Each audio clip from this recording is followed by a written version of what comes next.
6 through 9. Thank you. We try to remind everybody whenever we do these productions that there are so many people that it takes to make theater. And the audience only sees, it's like the tip of the iceberg. They only see that tip. It's a city. It takes a village really to make a play. They see a creature with 49 heads. He has 49 noses to blow! You can chew up a man with one bite. It'd like to eat 5 of them roasted for lunch. And then 8 for supper at night. We may see a dragon and nobody knows that we won't see a unicorn there. We may see a terrible monster with toes. Growing out of the tuft of his hair. A canoe and canopy surely will see it that Narvis and Narvel dance. Who sings and sings goes in at the knee and comes out through the top of her hat. We may even get lost or be frozen by frost or die from an earthquake or tremor. Or nastier still, we may even be tossed on the furious dilemma. Yeah, it's gonna be great. I told you, you don't want to. So I was talking with Laura, and you're the mayor, officer, and camera holder. Yeah. And it goes in the order of officer, mayor, and then camera holder? No, mayor's last. Camera holder, officer, mayor. Okay. I wanted to direct a piece that was fantastical, that provided our students and our designers the opportunity to produce a show that had a lot of fantasy costumes and fantasy elements within the set design and within the acting. And that one came highly recommended. So once I read the book, I thought, this is great. I'm thinking it might be too plum. We need to pull a peach. Can you dig through the lipsticks and see if there's like natural pinkies, like lip colors, especially like different skin tone naturals? Yeah, maybe more rosy. Very dedicated. I think they were very dedicated. Since we announced doing this production a year ago, the students were getting excited about the play. They knew the book, they knew the story. They were talking about doing it a lot, and knowing that they were going to be able to perform for so many children, so the excitement level was very up. And then that will be your thick point, and then flare out with the cat eye. So I can, illustrate that on your chart to make it easier for you. Still for another week? And then you have Suppose I am. We've been for weeks and weeks. Oh, well, yes, I suppose I do. Everywhere. Marvelous things. Marvelous things. I was really impressed with the auditions and how many people come out to audition. I never know. I walk into auditions never knowing what the cast is going to look like at all. I have no idea. And anytime I went in with any kind of thoughts about who it could possibly be, it never ends up that way. Because somebody always walks in who convinces you that no, it's going to be this instead. So first is the captain and the officers scene, and we're going to do that right now. For James, I was looking for somebody who could be authentically innocent. It's sometimes challenging for a grown person to play the innocence of a young child without pushing it, putting it on, forcing it. To play that innocence with ease and with wide-eyed awe. Put together. But what are they? Yes. The moment has come. Are you leaving? Yes, James. We're about to go on a journey.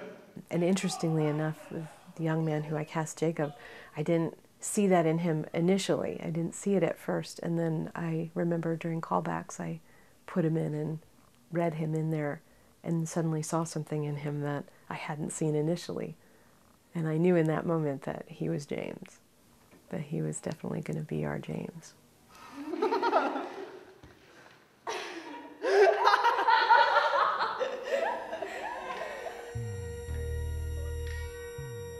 I found the designers to be really, really open And I hope I reflected that as well, that openness of we're all working for this same kind of vision, and we all want this show to look fantastical. There were lots of times where the set designer would come back and say, I know you said you wanted to do this, but I don't know if we're going to be able to make this happen. What do you think about this? Oh, okay. I'm just wondering if he wanted to practice with the idea of it, so he gets a sense of having Well, a the kid. K would only be for New York. Oh, okay. We had a lot of those kind of brainstorming sessions where we thought we could make something happen in our minds, but in practicality, it just wasn't working. So we would sit and go, okay, now that's not going to work. Let's revision this really quickly and see if this could work. Yes. Everything will be exactly where it needs to be. That means we should be able to start building cues. What do you think, Brian? By 3? So are we trying to solidify that today? Yeah. So what time are the dresses? I'd say 2 and 7.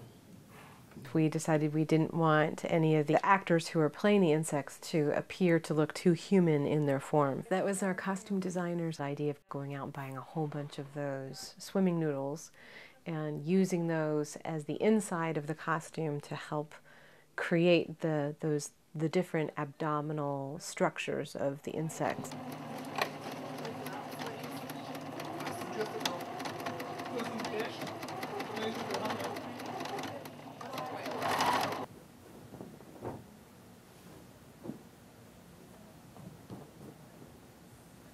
Yeah, I bet you are. And I was like, girls, this is the truest thing I've ever That's actually really pretty fabric. Hey, maybe he's here. Yeah, He's here. I'm not sure I really like it this way though. So? How will that go? Well, there's supposed to be a band with it, so maybe that's what that's gonna be. Oh, okay. See? Yeah. No, I think you should press both sides, and it would help you a lot. You know, look what I did at. Instead of doing like that, if you do like that. Well, it has a what's that thing The called? band. It has a band that goes around here that's going to be the opposite color that will fold it back like that. Oh, awesome. Yeah. There's always a certain amount of stress putting on live performance. So they were tired, and I could see it. I could see lots of times when they were tired and they were fearful or they were a little unsure of, just all the different things that come with putting on a show. But I never saw an unhealthy level of stress. Just that kind of stress. So do you want me to put this aside, or? Yeah, do your physicality. Yeah. Yeah, I love how those move. That's great. That's so cool. The weight won't be distributed evenly, but yours could just be pulled back. Can you do all your movements with that wig on?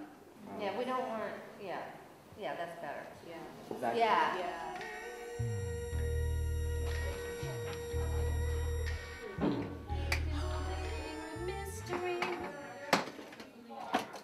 You have to be so careful on. Do you have my... Whoa, what are you doing, Some of them, they get very excited and they get pumped up and they're cheering themselves on. Some of them do the opposite and they almost go in sort of a meditative state and they just get very quiet and very still. And hopefully what they're learning to do backstage is to find their own space and find their own pattern and find what works for them before they go on stage and respect the spaces of those around them. Wait, hold on. I don't trust you. You're the one that calmed him down. You're going to give me, like, devil eyebrows. I'm like an expert at this. I've done it like 4 times. Cross your heart and pinky swear you're not going to make him weird.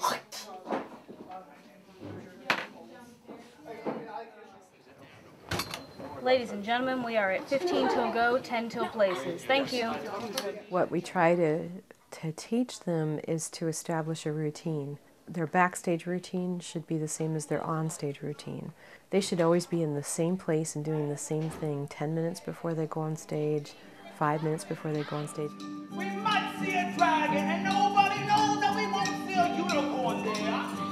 We might see a terrible monster with toes. Coming down with the tops of his hair. A canoeing monster surely will see in that enormous, adorable net. Who stings when it stings and goes in at the knee and comes out